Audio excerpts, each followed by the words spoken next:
Welcome back to Manic Minds for part 2 of what can only be described as how the internet sucks, I guess. Two old millennial gits talking about the internet. Essentially. For those around. And after watching it all, we definitely did need to split it into 2 parts because I cannot shut my fucking mouth. So yeah, let's get back into it then. Let's. Okay, that is way too cute to be on the internet. I think the thing that exacerbates that even more is that the internet is, again, naturally created for what you call like echo chambers. You know what I mean by echo chamber? Like, if you have an opinion, you naturally go to people who share that opinion as well. So, like, again, a guy on a dating app or someone who's commented on a picture who gets a bit of a negative response, like, to make them feel better, they can go off to another part of the internet, like listen to, what's his name, Andrew Tate or whatever that gobshite is called, listen to that video and then kind of feel better about it because he's saying something that is designed to make them feel not as kind of unheard and as sort of isolated as that. So, and that is a problem. Like, the internet is a place that breeds extremes, and for a lot of young men, like, they feel like there's this binary choice between, like, shut up and say nothing and just accept what women are saying, or go over to the other side and listen to people like Andrew Tate, ignoring the fact that there's a plethora of different things in the middle of that they can, explore. And I think that's one big thing that, as a whole, we have to look at as a society and say, to what extent are we responsible for pushing more and more young men towards the Andrew Tates of the world? Yeah. Because you can be, for instance, there are plenty of conversations me and you have had where I do not agree with what you are saying. Yeah. But I am going to sit there and I'm going to listen and I'm going to take on board everything you're saying and I'm going to ask you to expand on your points so that I can fully comprehend what it is, where you're coming from. Because that's the only way that you're ever going to move forward. You're not going to, like, if all you ever say to each other is, what about men? Well, we're not talking about men right now. Yeah, but it's not all men. Yeah, well, we're not saying that it's all men. Well, women are this. Well, no, we're not. If that's all you do backwards and forwards, we're not getting anywhere. Yeah. It comes back to what we were saying saying on like part 1 of this, essentially, about the whole, we have so much in common that if we just stopped fucking shouting and we started to listen to understand rather than listen to respond, you'd find that a lot of us would go, actually, this is a common issue that we could fix by working together, rather than this divide of, like, and I mean, obviously, again, I say it all the time, but I'm making it sound like really easy. Like, just listen to each other. It's really hard to listen to somebody, especially when you know that their facts are incorrect. Yeah. Like, that they base their opinion on incorrect facts. Yeah. But I suppose the problem, like, the reason why it's so hard is because people in the middle who have more nuanced opinions about things and are more willing to, think things through and communicate openly, they're not as eye-catching as the people on the two ends of the extreme. But, like, there's a reason why, you're scrolling through TikTok and you see a video where it's I'm just going back to, like, sort of in America, for example, when there's like an election coming up and you've got, like, a woman, I have to be careful here, but, like, the kind of, like, the hippie sort of style of woman, like the liberal woman, like, shouting and screaming at a guy in a suit who, and, like, that video gets used as a kind of, oh, look what's happening in America. Yeah. It's like, that's 2 people out of a population of God knows how many. But that's the shit that we see. Like, we don't, and, like, no one's really going to click on a video that's just, funny enough, I was going to say, like, an hour of people talking. Hopefully we're the exception in that. You know what I mean? Like, you wouldn't necessarily just mindlessly scroll through TikTok and then just sit and watch 2 people just having a very kind of mature, reasonable debate, because that's not as fun. But I think that's where it comes back to how you think as a person. Because I know that my TikTok algorithm isn't very extreme. It used to be, but I learned how to manipulate it. I think me spoke about this prior. I keep knocking that, sorry, so that was probably terrible. But I know we spoke about this prior, where a couple of years ago I realised, when was it? Was it around COVID time? Yeah, because it was like, COVID, Black Lives Matter, Sarah Everard, like off the bounce. It was around that time. And I started to notice I was full of anxiety, like all the time. And like I was going on TikTok and I was angry within 3 minutes of being on TikTok. And it was when I realized that my entire algorithm was just those three things on repeat. And that was the moment that I went, hang on, manipulate your algorithm. And I mean, I was lucky enough in that position to have understood how to manipulate my algorithm. Yeah. So I went on and I was like, right, okay, skip videos on things that are negging us out. Even videos that I don't necessarily like or find funny, but are not content related to the stuff I don't want to see, like them, like comment on them, whatever, watch them through a couple of times to force the algorithm to pick up different things. Yeah. And now mine's not very political at all. Like it is like funny. It's a lot of ADHD. Yeah. Like a lot of neurodivergent TikTok, that kind of stuff, like rather than political. But I had to do that to force myself away from it because negativity spreads faster than positivity. Yeah. Hatred breeds faster than love. Yeah. And it's so easy to make people hate. And I just, I don't know. It's useful for people to know that because, the fact that you can manipulate the algorithm on TikTok, like, you don't have to be subject to what TikTok decides you're into at that. You can manipulate your algorithm on anything. Yeah, yeah. You understand how to do it. And I mean, to be honest, the only reason that I understood how to do it was I watched Cambridge Analytica on Netflix, and it scared the shit out of us, to be honest with you. And then after that, I was like, right, okay, I'm a bit more conscious of what I watch, and like I become more aware of, like, the big one on TikTok's conspiracy theory, like rabbit holes. You can end up down there very quickly. And I think, but that actually links back nicely to this whole like gender thing. So I can guarantee now, if I was to go through both mine and your TikToks for the same length of time, that while I think a lot of them would probably be quite similar, they'd probably be quite neurodivergent based. There's going to be a handful of posts on mine that are very like, women's issues and men need to do this and men need to stop doing that and and yours might be more inclined to be the handful of videos that are on there of essentially not all men. What about men? Yeah. Because naturally they're the little things that you can't change because it's just the way the algorithm works based on what you do. Yeah. But where I was going with that is all it takes is, if I use those two examples, actually we'll use Andrew Tate, because actually Andrew Tate is a very interesting character. I can't stand him, but he's a very interesting character. If you watch some of his shorter videos, like, or the ones that used to come up on TikTok before it like blew up really bad, it was the things he was saying, even as a woman, I could agree with. I was like, actually, you're spot on there, like, because there were short little tidbits about, like, how, like, there's like one that I remember seeing, and it was before I knew who Andrew Tate was, and I remember thinking, actually, that's pretty spot on that. And he was saying something about porn, about like access to porn damaging young men's mental health, and about how, because of like how easy it is to end up down the rabbit hole of more extreme pornography, that's how like this is happening. And like, I'm listening to this thinking like, he's spot on there actually, because like, and then you watch another video, and then another one, and another one. Before you know it, you're down the rabbit hole, and it's the slow build. It's, well, when you know the psychology, like, you don't. If I just come up to you and go, the Earth's flat, you're gonna go, you're fucking mental. But like, if I take me time and I slowly up the ante, it's brainwashing essentially.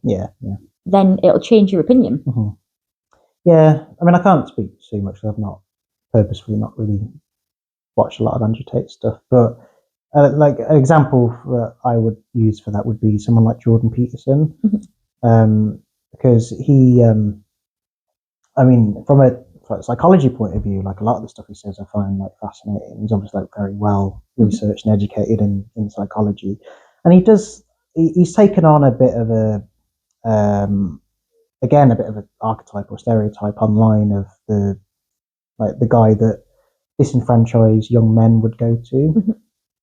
And he's he's been in sort of quite high profile interviews where he's talking about the the gender pay gap and things like that, and like things that, again, have become quite kind of accepted in today that men are in a more privileged position than women are, and he kind of like argues against that quite strongly, and just says that you're kind of talking about a small group of men, like you're not, but the reality is that men are more subject to violent crime and prison sentences and lack of education and yada yada yada. And then even like those points kind of get picked up by both ends of the extreme of like, well, therefore, like women need to shut up and men need to be kind of like taken more seriously from that side. But then from the other side, it's how dare you argue that there isn't a patriarchy, because of course there is, and it's that like division again. I think this is probably where we need to word this the best that I can. It's not going to come out correctly, but I'm hoping you can kind of help us here. Where the extremists on both sides screw themselves up, because you've got this middle ground of people, and the problem is the majority are never the loudest. Yeah. Like, I am very well aware that the majority of people understand what I'm about to say. That the patriarchy doesn't just hold women back, it holds men back too. Yeah. Like, most of these problems that we talk about when it comes to men's mental health, or like just men in society as a whole, that whole like essentially shut the fuck up. Like, your opinion is no longer valid. You've had long enough to have an opinion kind of thing. Yeah. Like, that all comes from the way the system is designed. It's because the way the system is designed is to protect the 1% at the top. And the best way to do that is to keep everybody who can stop the 1% from being the 1% pinned against each other. So, okay, we've been pinned against each other over race. We've been pinned against each other over religion, over sexuality. Okay, what's next? Gender. Yeah. Make the men and women hate each other so that they're too busy fighting with each other. The whole divide and conquer. Yeah, essentially, just divide and conquer. Yeah. I mean, look, I think it must have been, it was a while ago now, it was a couple of months ago when me and you were talking, and we were on about like this kind of thing, essentially, like about men and women and stereotypes and da-da-da. And I think I off the cuff had said something about men, and I'd like generalised. And I could see on your face that like it had annoyed you that I'd generalised, but like you didn't say anything. But obviously we have a personal relationship. You can then go to me like, what did you mean by that? Yeah. And I'm going to go like, oh, I meant like generally speaking my experience within this area. If you don't have a personal, the same way that you'll have said things to me before, I think it was earlier today, like you've said to me and I've gone, right, stop, just rewind a little bit, explain that a bit further for me. Yeah. Because we A, have a personal relationship, and B, we're, mature adults that don't take things at the way they come out your mouth. Yeah.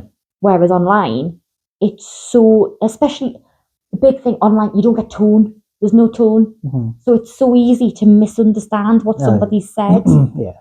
And I think that there's so much miscommunication online, especially between men and women, like in that dating app scenario where you're messaging each other.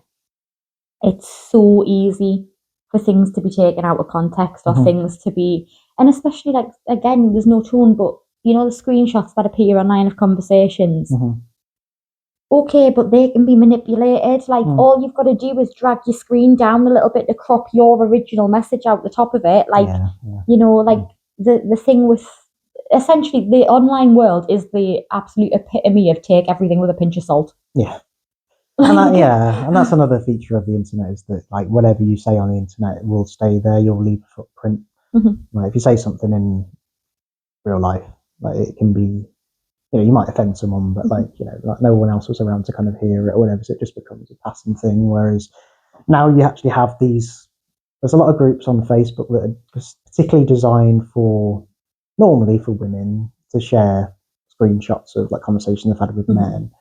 And because you do see some that are like ridiculous and just basically outright abusive, but you do see some, and you think, if I'd have just seen that and it wasn't in the context of the fact that I'm in this group seeing it, like would I have still read it the same way? Yeah. And again, it's accepting that it's just two people having a conversation and it didn't go well, but it's given the context and the background of nice guy, yada yada yada. I think the big thing that I've never understood, right, with putting people on blast online, right, and I've never understood it, is if I'm in public and I have like a terrible conversation with a man starts, like, if we take this stereotypical example of like, I'm at the bar and I'm getting a drink and a guy comes up to us and says, "Can I buy you a drink?" And I go, "Oh, like, no, thank you." Like, and I'd leave it at "no, thank you." Yeah. And then carry on talking to us, and I can tell they're interested. And I'm like, I've got a boyfriend. Like, blah, blah, blah.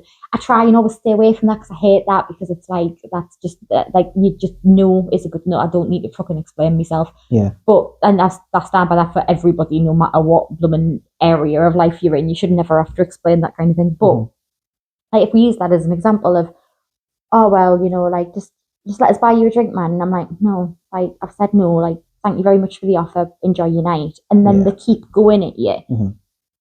And then you go like, because I have been in the situation where they've kept going, and I've been like, what the fuck are you not understand? And I've been like, okay, if you want to be a dick, I can make a scene, because bluntly, in this scenario, and this is horrendous to say, but we all know it's true, the minute I really loudly go, "I've already told you no," everybody's looking. Yeah. Because I'm the girl in that scenario.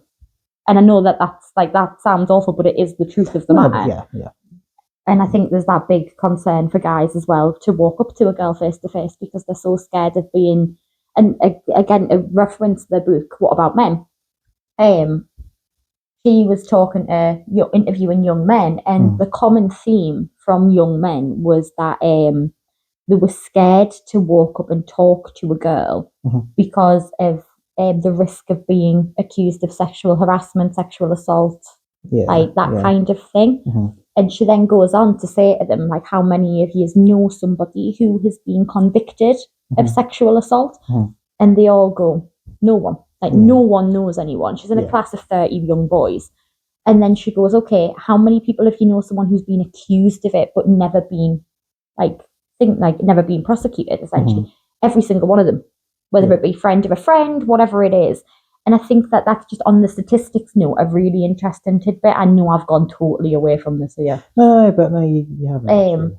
Like, the big thing that I've noticed is, if we use again online, the big thing that comes up is rape statistics. And it's always like, you'll then get men who say, but what about all the people who accuse, like, who falsely accuse? And then the retaliation of that is, oh, here's the statistic for how many are actually false. And it's like, I think it's about 4% it sits at. Okay, fine.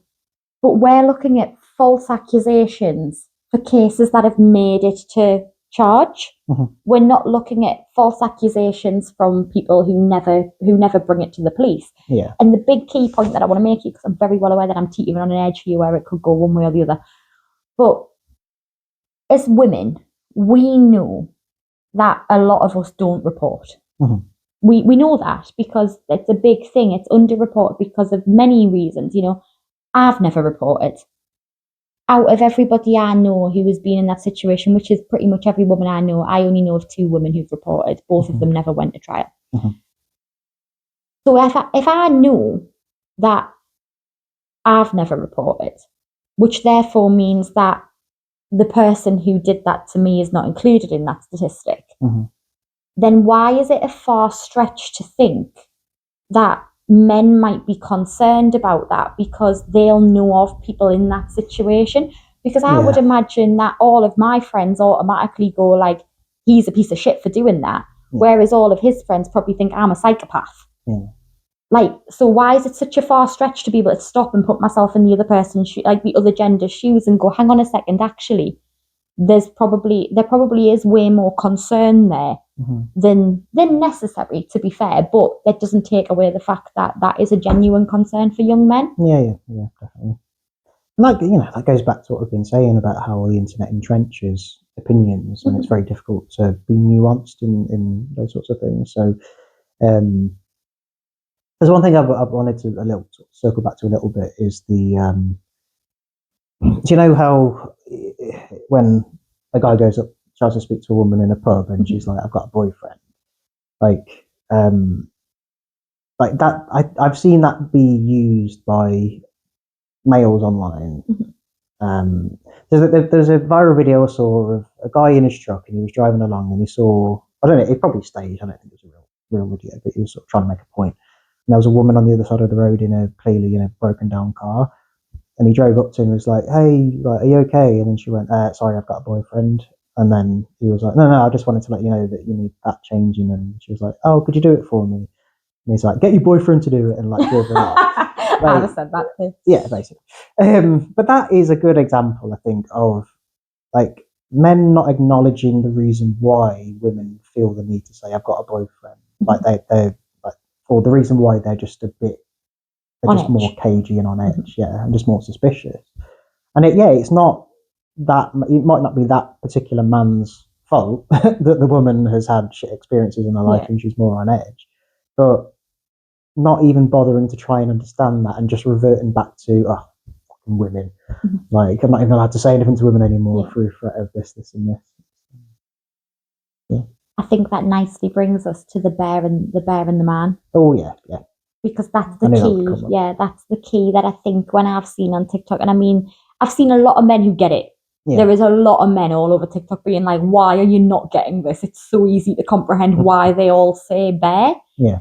And like the key point of it being that, the worst case scenario with a bear is that we get torn limb from limb and we're dead. So anyone who hasn't heard of this before, so it's a bit of a trend that went around about asking women, if you were like lost in the woods, would you rather be lost in the woods with a bear or a man? Yeah, would you rather encounter a bear or a man lost in the woods alone? Yeah. When I've asked people that, I often get like, "Oh, is it someone I know or is it like a random man?" And as soon as I say random man, they're like, "Bear." Like instantly. I just didn't even finish from bear. Yeah, absolutely bear. But I think like people, like a lot of men, like the comments I've seen, a lot of the videos that come up to me are like, stitched videos. So it's the beginning of the original reaction being like, "Oh, fucking women, da da da da," and then like another man stitched it being like, "What are you not comprehending here?" Yeah. And it's like the fact of the matter is that the worst case scenario with a random bear is they're going to tear us limb from limb and we're going to die. Yeah. Best case scenario, we've got a new pal, something like, he's from the Jungle Book or something, I don't know fucking know. Yeah. But like with a man, best case scenario is they're just a normal guy who's just going to be like, "Are you lost?" Yeah, I am too, kind of thing. Like, like, let's figure this out. Worst case scenario is the unthinkable things that we all know can happen. Yeah. That's the worst case scenario. So I think a lot of the time, the perspective I've seen online from a lot of men who don't get it is like, well, death is your worst case scenario either way. And it's like, no, it's not, because I can tell you now, I don't know many women in this world who would pick. I'm just conscious because I know I shouldn't say the words because of algorithms and online and stuff. Do you care? Say the word. Yeah, like a lot of women would there is not many women on this planet who would go, yeah, I'd rather be raped and live than just be murdered. Yeah. Like, no, I will take being murdered or having to live with the trauma of being brutally raped every single day. Yeah. I'm gonna have to put a trigger warning at the beginning of this. But anyway, I'm trying hard not to go on my rant about it. I won't. There are certain words that you should just be able to say. Like, I don't like the fact that we can't say things like suicide and rape on the internet anymore through fear of like whatever it is. Normally money, actually. They don't want the videos demonetized. We're not monetized, so we're fine. But it's like these things happen. Like, the worst thing you can do is like shroud it in this sort of like unspoken mystery of like, "Oh, so and so unalived himself." It's like, no, killed himself. Like, this stuff happens in life. Like, we're not gonna like address it until we are allowed to actually like speak about it openly. Anyway, rant over. So right, okay, it's perfectly fine. It's just female theory. We'll get to that at some point. But like, like that's the point, and I think that, and I think when you take a step back, if we use your little quote and we'll look at life as a whole rather than through just one person's eyes. Yeah. Most guys wouldn't dream of doing those kind of things to anybody. Yeah. Like, just wouldn't. There is a handful that do. And I think a lot of the time the problem lies in the fact that the guys who do act like that genuinely don't see the problem with it. So it's kind of difficult. And you know yourself, it's really hard. Like, I mean, I've had friends that have been accused of rape before, and you find your gut reaction being, that's impossible. He would never do that. and you have to like really try and balance yourself, because I mean it must be hard for guys, because I mean the whole thing around like guys speaking up and defending women and it must be really hard, because you've known this person for years, and you know you think you know them, and then they're accused of rape, and you're like, fuck, what do I do here? Because if I drop him, like, that's one thing, but if I stay by his side, another, and it must be really, really hard. Like, I think that's one part of the conversation that we've never took into consideration. Like, I definitely haven't until I've literally just said it now. The fact that women are screaming for men to stand up to other men, like, on our behalfs and stuff, and be like, you know, like, mate, not cool, like, different talk about women like that, like, and I kind of start to move away from certain culture norms. But that must be really hard as a man to do that. Yeah. There's a parallel that I've always drawn with this of obviously we grew up in the whole kind of war on terror thing after 9/11, and the media image of the Muslim terrorist was pretty much on every single page every single day, and that got used by racist nationalist parties to say, like, oh, we need to like check on immigration because blah blah blah. And the fact that someone could come out and say, look, like, it's a very small percentage of Muslims that like commit terrorist attacks. Like, the vast majority of them are peaceful, loving people. Now translate that same thing to men. Come out and say it's a very small percentage of men who think this way, but like vast majority of them don't. Somehow the first one's accepted, the second one isn't. If you try and espouse the second opinion, it's like you're missing the point. And like, I'm not saying that's, I'm not like trying to agree or disagree with that, but I just think it's interesting, that difference. So, and just from your question there, I remember it was quite funny actually. It was just some idiot politician put out this video of like, oh, peaceful, moderate Muslims need to encourage like violent terrorist Muslims to not do that. Yeah. And then I saw this girl's like video response to it of saying, yeah, the next time that we have our annual Muslim conference with billions of other people, I'll bring that up. Yeah. So yeah, I don't know. I don't know what you'd say to that, but I think it's a weird one, because I always understand this as a very mouthy female. I understand. It's like, I will not start an argument that I can't finish myself. Like, I don't expect anybody to jump in for it. Yeah. Like, and I think one big thing that, and this is again speaking from experience, because out of my female friends and my male friends, I've witnessed their girlfriends do this as well, and it drives us fucking insane. They'll start, especially when they've had a drink, like a guy will like, nudge them by accident. You've been in a bloody club, like Howie. Like, they'll get nudged into, or like a guy will make like an offhanded comment. And I mean, like, I'm very big on just like letting things go over my head. Like, I don't know why anyone would want to spend their life arguing. I can't be bothered. I haven't got the energy to do the things I need to do. Never mind the shit I don't have to. Yeah. But like, and I've witnessed girls like proper be going off at guys and like essentially squaring up to them.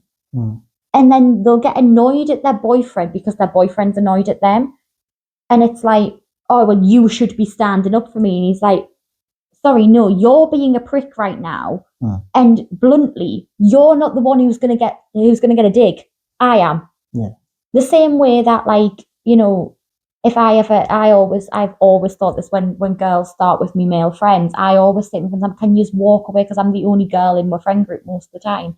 Like, will you just fucking ignore her and walk away? And they're like, why not? Because it's me who's going to end up in a fight, not you. Because you can't hit her. Because the moment, even if she punched you in the face, if you turn around and punch her back, you're the bad guy. So you can't do that. It's going to have to be me. And I'd rather not, thank you. It's the same thing for guys when it comes to girls, especially if it's like, your best friend or your girlfriend. You're like, darling, can you please just, like, it's not worth it. Just fucking walk away. Yeah. I think that kind of links to kind of what we're saying generally about like individual instances of two people in a club like arguing. Like, you could see it in one sense of it's two human beings who are like, for whatever reason, have decided they don't like each other and they're in this sort of like verbal conflict. But then we sort of add to that scene the cultural norms and stereotypes that we have of like what men and women are allowed to do to each other and what they're not allowed to do to each other. And that's I suppose that this whole thing of like, should men like stand up to other men and kind of be like on the side of women in these sorts of situations, that's a general question. Like, that's something that people discuss on the internet. Whereas a random night out where your girlfriend is arguing with like another girl and the guy comes in, like that's a very particular situation, and you know like the facts of the situation, so you can kind of act in a way that's gonna, appease everybody as much as possible, without necessarily thinking, I am the man in this situation, I need to stand up to it. It'd be nice if life was like that, but it's very difficult to break out of those norms and things. I think as well, like, there's a lot of people who are so stuck and so hung up on, like, oh, you can't say that. Well, it's not that I can't, I just shouldn't. They're two very different things. Yeah. Like, we're going to do tuna melt today, apparently. Words are fucking words. It's the nuance behind them. It's the context and the malice in them that change the meaning of them. Like, I can call you a fucking tuna melt with venom, and that is way more offensive than me calling you the R word. That's one that I'm not going to say. But that, you know what I mean? Like, that's because if you know, like, I say some horrendous shit to you. I say some horrendous shit to my friends. My friends say some horrendous shit to me. Again, one of the only women in my friend group. Do you know how many years these boys have been telling me to shut my mouth and go make them a sandwich? Or to learn that I'm only useful in two places? Though, like those kind of comments. Those comments from them are perfectly fine. We have a relationship, we have a friendship. They are allowed to say those horrendous things to me, the same way that I am allowed to say the horrendous shit I say to them, because there is a relationship there. If some random man on the street told us to shut my fucking mouth and go and make him a sandwich, all right, okay, if you want to play, we'll play, but don't come crying to me about it. And that's what annoys us when I'm like, like, obviously it's context. It's like using your common sense. And then the thing is, it's always those people on both sides, whether it's a man or a woman, who started. There was once like, no one can take a joke these days. No, it's not that no one can take a joke. It's that you can't be bothered to use the two brain cells that you have to think about what that might sound like. Yeah. I'm not woke, I'm respectful. Yeah. Just to quote you from ages ago. Yeah.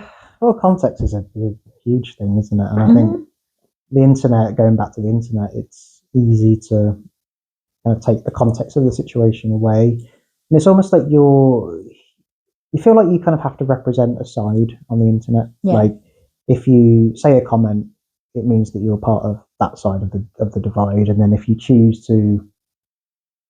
see a comment like that and choose to challenge it, then it means that you're kind of on the other side, but yada yada yada. Whereas day-to-day real life shouldn't work like that, but it just does. And that's what the sticking point is for a lot of people. Of like, oh, I don't know if I can say something to somebody because of how it's going to be portrayed. Whereas, like, if it's in the context of like people you've known for years and you've got this healthy sort of level of banter, then it's fine. It's, to quote Daniel Sloss again, it's that like, oh, I can't say that out loud, but I do know 5 cunts who love it. Group chat. Yeah. You know, like, use your common sense. Like, right, okay, I'm sat here and I'm people watching and I'm looking and I'm thinking something absolutely horrendous about her that I wouldn't dare say out loud. My friends will think it's funny though. Yeah.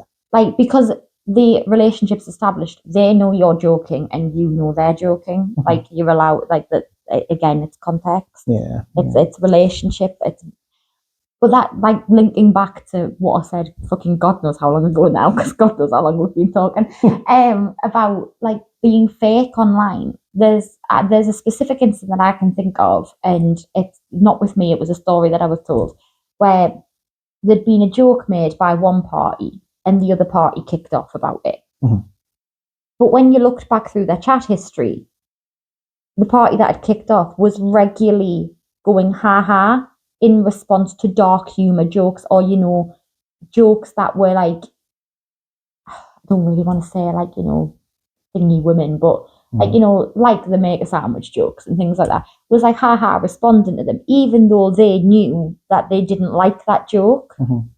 So they built a relationship over like 6-7 months online. Yeah. A joke was made that was too far for them. They've kicked off, and now the guy's like, well, what have I done wrong? Because I've been making these kind of jokes since we first started talking, and you've never told me it bothers you. Yeah. And it's like, you can't.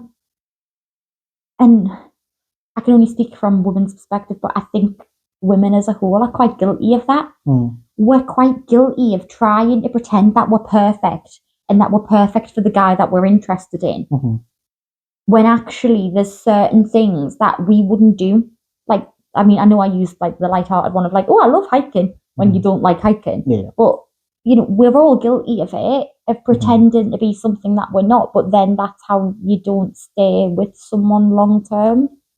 Well, that's an answer to a question you posed however long ago that I didn't really answer. But like, when you asked about the female equivalent of the sort of nice guy footboy Chad image on the internet, I suppose I'd imagine like women would be quite conscious of if they react a certain way to something a man said, it's like you're a feminazi. I suppose that's one archetype. Or you're like, oh, you're the cool girl that you can say anything to, not the one accepted. And like they're two ends of the extreme. But again, it's like the need to fit into one of those, and it's more likely you just fit somewhere in the middle where, yes, I can tolerate jokes to a certain extent, and if I know that you're not meaning to, but then there might be something you might say that for whatever reason I decide actually I don't like that one. Well, look at me and you when we first we were like chatting and shit, and I'd said you were like, oh, like I'll watch it because I know I can offend, and I was like, oh, I dare you to try. People have been trying to offend me for 27 years and it's never happened yet. You managed to offend me within 30 seconds, and it was because you went to his, oh, you look vegan. And you know what? I was like, I wasn't obviously like offended, but I was like low-key offended because in my head I was like, what do you mean I look vegan? But then but the worst was I knew what you meant by you look vegan. Yeah. I knew exactly what you meant. And like, that was like the low-key offense. It obviously I wasn't proper like butthurt. I was just like, that's impressive actually. Like, I've known you for like 3 weeks and you've managed to offend us. People have been trying to do that for years. But it just, like I said, there's a level of joke to it. And I mean, I've always kind of been grouped into that, like, you're the girl that I can say anything to because you don't get offended.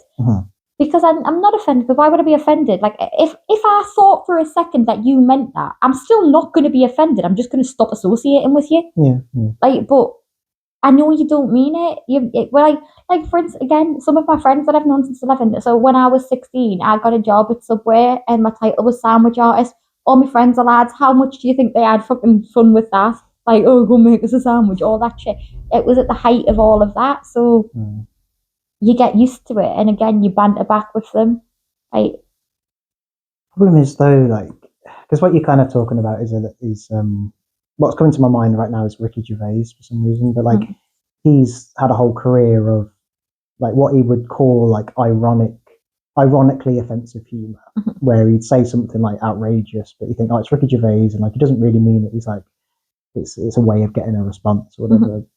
And I think a lot of people who don't understand irony listen to those things and take them at face value, and then all of a sudden Ricky Gervais is championed as a guy like who's representing the disenfranchised men who can't say anything anymore. And like, I'm sure that wasn't Ricky Gervais's intention. It's just that's what happens, unfortunately, with like herd mentality culture, I suppose. Well, I suppose it's easy to kind of conclude here by tying into the kind of thing we were saying at the end of the last week's video of this idea that men and women could be doing a lot more to sort of help each other in their sort of journey through life and the impact it has on their mental health. And I think we've spoken about the internet as a tool that breeds a lot of division and entrenched opinions and things, and it definitely does. But we know that the internet can also be used for good as well. Like, I mean, the fact that if you're in a really bad way and you want to look up some coping skills, you'd use the internet. The internet is just a platform. It's just a neutral tool, and it's how human beings kind of use it is what's at stake here, I suppose. I just wanted to kind of make the point there that it's hard, but like the ability to see past the stereotypes, archetypes that the internet is trying to present to us really is the key to not only for improving your own mental health, but sort of improving your empathy levels as well. So next time that you see a post that you might initially think is, you know, a load of feminazis trying to discourage men, just stop for a second and ask yourself why you think there's a need for that person to post that or share that post, and then start a dialogue. Maybe I'm asking too much, I don't know, but you know, you may say I'm a dreamer, but I'm not the only one. I hope someday you'll find us and the world will live as one. All right. Sorry, Karen. I was gonna say, I think the big thing for me, and this is probably where like it's the one thing that I'm gonna say is I just need women to do it more. Lower your tone. And I know how horrendous that sounds, because it sounds like I'm going like be seen and not heard. No, that's not at all what I'm saying. Yeah. What I'm saying is, when you make a point and a guy takes your head off over it, don't match his energy. Keep yourself calm and composed, because in the best case scenario, that turns into a dialogue where you both leave having gotten something out of that conversation. In a worst case scenario, you look like the mature woman who can keep her head on, and he looks like a crazy person who can't help but take your head off. Literally, for you, as like in that situation, I mean, I suppose it's men too as well, because if you do it, so actually, let's scrap that. For any gender, keep you cool, because actually, all that happens is either way, you look like the good person in that scenario. There is no fault for you in that scenario. Either you are going to be able to educate someone on something they're unaware of and probably get some education in return on things that you're unaware of. Or you're going to look really mature while they look crazy. Win-win. And that's a lot easier to achieve in the offline world, I think, because again, social media in particular is set up almost to elicit extreme reactions out of people. And it's it's very telling when, you know, you see like a viral video of two people having an argument, and you always seem to side with the person that's more reasonable in the situation. It's because that's, you know, we naturally do that. So yeah, just sort of remember that life isn't online all the time. And also, you know, if you're texting, emojis are fantastic for creating tone. Yes, they really are. But anyway. Yeah, saying that, like and subscribe to the video. No, don't be a dick. Don't be a dick, especially this week. Do not be a dick. Cool. Bye. Boy.